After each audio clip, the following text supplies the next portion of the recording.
Bonjour, chers auditeurs. Voici André Branco, et vous êtes sur la chaîne Soulgemini. Aujourd'hui, je vous apporte une histoire qui jouera au fond de mon cœur. Préparez-vous à plonger dans ce récit qui parle d'amour, de douleur et de choix qui changent de vie. Marianne passait doucement ses doigts sur le cadre de cette photo spéciale, l'échographie qui a révélé un minuscule rythme cardiaque.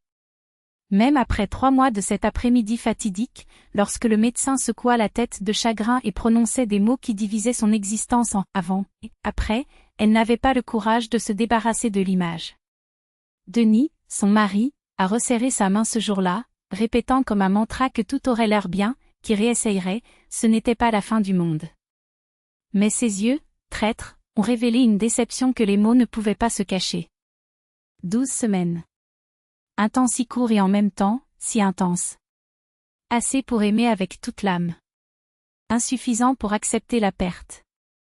Marianne a progressivement reconstruit, non seulement dans le corps, mais dans l'âme. Dans les premières semaines, il a à peine quitté la pièce, perdu dans un vide qui l'a immobilisé. La dépression l'a enveloppé comme un linceul lourd, la tenant au lit. Denis a pris des vacances pendant 1 semaine, mais est ensuite retourné au travail, distant, comme si un abîme s'ouvrait entre eux. Le nouvel appartement, autrefois un symbole de fierté et un avenir ensemble, ressemblait maintenant à une boîte froide et vide. Denis est arrivé plus tard, et Marianne n'avait plus la force de préparer le dîner comme auparavant. Aucune faim ne ressentait. Sa routine se résumait à un chemin ennuyeux, chambre, salle de bain, cuisine, où elle a fait un thé rapide et s'est retombée sous les couvertures. Jusqu'au jour où tout a changé. Denis est arrivé tôt, avec une expression décidée sur son visage. Marianne était dans la cuisine, remuant son but dans une tasse de thé froid. « J'ai appelé ma mère », a-t-il annoncé franchement. « Elle vient la semaine prochaine. » Marianne le regarda confus. « Pourquoi ? Juste une visite ? » « Non, c'est définitif », a coupé Denis. « Ou plutôt, jusqu'à ce que vous voulonniez. Regardez-vous, Marianne, regardez cette maison. Quelqu'un a besoin de prendre les rênes. Je me rends compte. » Elle a essayé de protester doucement, « J'ai juste besoin d'un peu plus de temps. » Combien ? Par mois ? 2. 6. La voix de Denis sonnait en colère. Je rentre à la maison mais je trouve une maison vide, sans dîner, avec de la vaisselle sale. Je sais que tu es en deuil, mais la vie continue. Je pleure aussi. Pour la première fois depuis des mois, Marianne a ressenti quelque chose au-delà de l'apathie, une colère brûlante. Nous pleurons, Denis. Nous avons perdu notre fils. Il détourna les yeux, évitant de la regarder. Au moins, ma mère sait cuisiner, contrairement à certaines personnes. La décision a été prise. Galina Stefanovna s'y déplacerait. Je lui ai déjà parlé de tout. Ces mots font plus mal qu'une gifle. Marianne a regardé l'homme avec qui il avait divisé 4 ans et ne le reconnaissait pas. Galina, la femme qui, dès la première rencontre, elle l'a traité avec dédain, considérant son indigne de son fils unique. Le même qui, en mariage, ignorait solennellement les parents de Marianne. La femme qui appelait tous les jours juste pour savoir comment était son petit garçon. Tu ne m'as même pas consulté, Marianne sentit sa gorge se resserrer. C'est aussi ma maison. Ce serait le cas, si vous en preniez soin, répara Denis à sec. Maman arrive dans 3 jours. Arrêtez-vous là-bas. Ces 3 jours étaient flous. Marianne a essayé de parler à son mari, mais il a esquivé une conversation sérieuse, comme s'il lui avait dit au revoir dans ses pensées. Lundi, ponctuellement à midi, Galina est apparue à la porte, Denis portant ses sacs, il avait pris la journée pour la recevoir, ce qu'il n'avait jamais fait pour Marianne. « Bonjour, ma fille dans l'allô », a déclaré la mère, Infro avec un faux sourire, examinant Marianne de haut en bas. « Je vois que vous avez traversé des moments difficiles. Mais maintenant je suis là. Tout va le réparer. » Sans attendre de réponse, il a fait irruption dans l'appartement, donnant déjà des ordres. Denis, emmenez ses sacs à la salle des visites. Mon Dieu, combien de poudre! Marianne, ne pouviez-vous pas faire un nettoyage de base avant mon arrivée? Marianne regarda silencieusement pendant que la femme reprenait la maison en tant que propriétaire, poursuivant son nez jusqu'à la vaisselle sale et le lit en désordre. Denis accourut autour de sa mère, désireuse de la servir dans tout. Toujours dans la première nuit, Gaëlina a réorganisé la cuisine à son goût, critiquant chaque détail lors de la préparation du dîner. Incroyable comment vous avez vécu dans ce gâchis. Les épices sont gardées comme ça, ne jetées nulle part. Et pourquoi juste une planche à découper? C'est antigénique. Dans le premier repas décent depuis des semaines, Marianne a à peine touché la nourriture. Le bœuf haché était trop salé, mais Denis a salué la mère enthousiaste. C'est de la vraie nourriture. Comment j'ai raté tes plats, maman? Gaëlina a brillé de satisfaction. Bien sûr, mon fils. J'ai toujours dit qu'une femme devrait savoir cuisiner. C'est la base d'une maison heureuse. Marianne s'est levée de la table sans un mot et est allée dans la pièce, fermant la porte. Personne n'a essayé de l'arrêter. Les semaines suivantes se sont transformées en cauchemars. Gaëlina a assumé le contrôle absolu. Il s'est réveillé devant tout le monde, faisant du bruit dans la cuisine tout en préparant le petit déjeuner pour son garçon. Marianne a été ignorée, au plus, elle a reçu une omelette froide ou rien. Chaque jour, ils ont commencé avec un appel affecté. « Denis, le café est prêt, il est temps de se réveiller, mon amour. » Lorsque Marianne a finalement trouvé la force de sortir de la dépression et d'essayer de reprendre la vie, elle a découvert qu'il n'y avait pas de place pour elle dans cette nouvelle réalité. Gaëlina a non seulement dominé la cuisine, mais toute la maison. Ses effets personnels sont apparus dans la salle de bain, dans le placard, dans le salon. Des photos de Denis criant ça ont remplacé les photos du couple. Même le téléviseur ne dépassait désormais les chaînes préférées de la mère. Et si nous allons au cinéma ce soir? Marianne a essayé une fois, espérant retrouver son mari. Aujourd'hui, ce n'est pas possible, a déclaré Denis, indifférent. Maman a fait une tarte aux pommes. Mon préféré. Plions le thé plus tard. Quelque chose dans Marianne s'est cassé.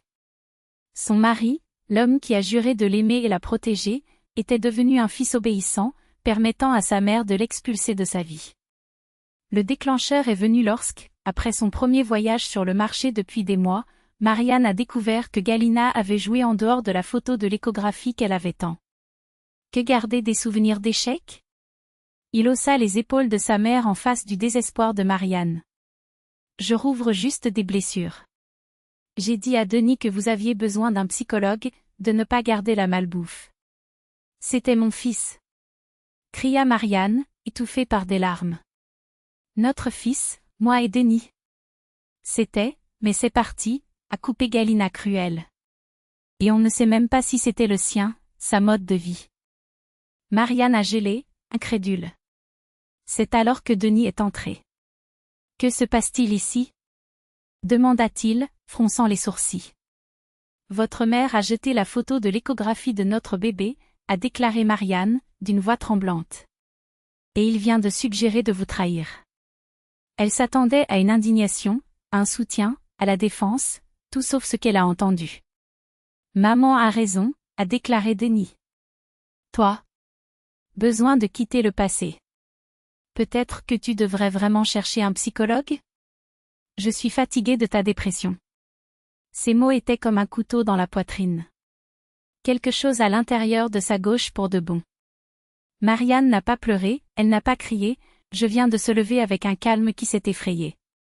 Il se dirigea vers la chambre, ouvrit le placard et tira son sac du fond. Il a commencé à emballer ses affaires avec des mouvements mécaniques, comme si son corps savait déjà quoi faire avant même que son esprit ne traite la douleur. Que fais-tu? Denis la regarda depuis la porte, sa voix tendue, mais sans l'urgence de ceux qui veulent vraiment l'arrêter. S'éloigner, dit-elle, sans regarder en arrière. Vous avez fait votre choix, Denis. Il a choisi sa mère, pas sa femme. Maintenant, vivez tous les deux ensemble, cuisinez ensemble, regardez la télévision. Il n'y a plus de place pour moi ici. Êtes-vous dramatique? Gaëlina Stepanovna est intervenue, croisant les bras à l'entrée de la pièce. J'ai toujours su que tu n'étais pas digne de mon fils. Denis, ne la tiens pas. vous trouverez une fille de famille décente et bonne qui vous donnera des enfants en bonne santé. Marianne a attendu. Il a attendu qu'il la défende, pour dire quoi que ce soit. Mais Denis a simplement baissé les yeux, et ce silence était plus cruel que toutes les paroles de Galina. Il a fini de fermer sa valise, a appelé un taxi sur son téléphone portable, sans les regarder une fois de plus, est sorti de la porte qui ne se ferait jamais partie de propriétaire de ces espaces.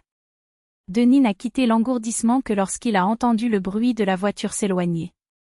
Il a couru vers le trottoir, pieds nus, la chemise en demi-cul. « Marianne, attendez. »« Parlons » a-t-il crié, mais sa voix semblait faible, sans conviction. « Peut-être que vous exagérez. »« Je n'exagère pas, Denis, » répondit-elle déjà à l'intérieur du taxi, avec un calme qui le terrifiait.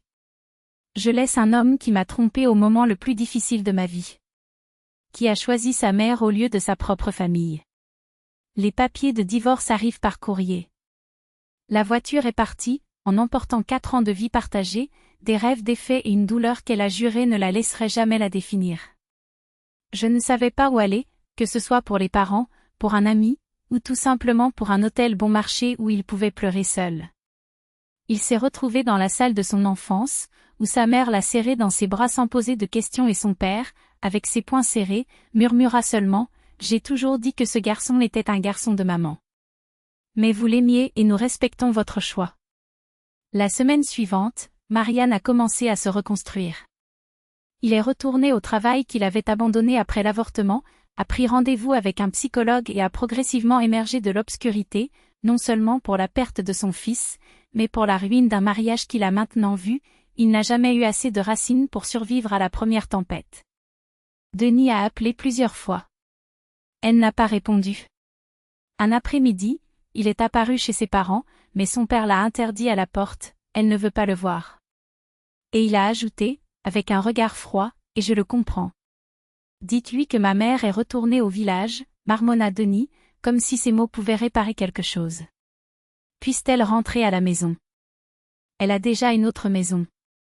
C'était la réponse sèche. Et une autre vie. 3 mois plus tard, les papiers de divorce sont arrivés.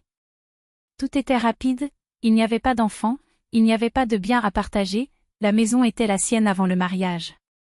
Marianne ne s'est pas plainte, bien que son avocat ait insisté pour qu'elle avait droit à une compensation.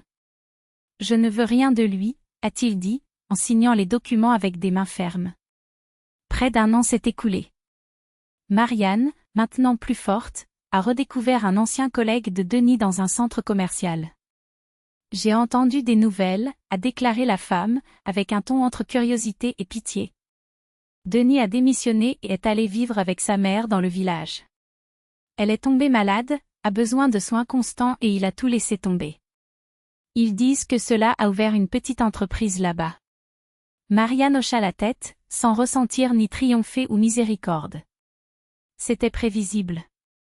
Galina Stepanovna n'a jamais solitaire ton garçon. 5 ans plus tard, Marianne était assise dans un café chaud, attendant Artem, l'homme qu'elle avait épousé 2 ans plus tôt. Il l'avait connu dans un groupe de soutien pour les personnes qui ont perdu des êtres chers, il avait également divorcé après la mort de sa fille, alors que le deuil était irrémédiablement éloigné. Maintenant, ils attendaient la naissance de leur premier enfant ensemble. Les médecins ont garanti que cette fois, tout irait bien. Elle caressa son ventre arrondi, souriant à ses propres pensées lorsqu'elle l'a vu. Denis, vieilli au-delà de ses années, les épaules incurvées, les yeux fatigués. Il a hésité une seconde, mais a fini par approcher la table. « Bonjour, dit-il, avec une voix qui n'avait plus la sécurité avant. « Tu es magnifique. »« Merci, » répondit Marianne, Serena. « Êtes-vous à Moscou pour le travail ? » ?»« Oui. »« Chose à air. »« Solver. » Il a fait un geste vacant avec sa main. « Je vis dans le village maintenant, avec ma mère. Elle a eu un accident vasculaire cérébral. Je m'occupe d'elle. » Marianne hocha juste la tête. « Je comprends. » Et puis, comme s'il se rendait compte, il regarda son ventre. « Félicitations. »« Merci. » Le silence s'est étendu, inconfortable. Denis semblait signifier plus, mais a été interrompu par l'arrivée d'Artem, grand, sûr, avec un sourire qui illuminait l'environnement. Désolé pour le retard, a-t-il dit, embrassant Marianne sur la joue avant de le regarder avec curiosité. Vous devez être Denis. Oui, confirma Théil, serrant sa main prolongée. Le ex-mari. Et c'est Artem, mon mari, a présenté Marianne sans embarras. Les deux hommes ont échangé une poignée de main. Denis semblait diminuer là-bas, comme si le poids de ses choix l'avait plié pour toujours. Eh bien, je ne dérangerai pas, murmura-t-il, s'éloignant déjà. C'est bon de la voir, Marianne. Tous mes vœux. Il était parti et chaque étape semblait vieillir. Tu vas bien? Artem a demandé, inquiet, dès qu'ils étaient seuls. Je suis, sourit-elle, sincère. Parfois, il vous suffit de voir comment les choses auraient pu être appréciées telles qu'elles sont. Cette nuit-là, tout ennichée à côté d'Artem, sentant les mouvements du bébé en lui, Marianne a reçu un message d'un numéro inconnu. Pardonne-moi. J'ai choisi la mauvaise femme et j'ai passé ma vie à la regretter. Tu méritais beaucoup plus. Elle a montré l'Artem. Allez-vous répondre? A-t-il demandé, sans la moindre jalousie ou l'insécurité. Marianne secoua la tête. Non.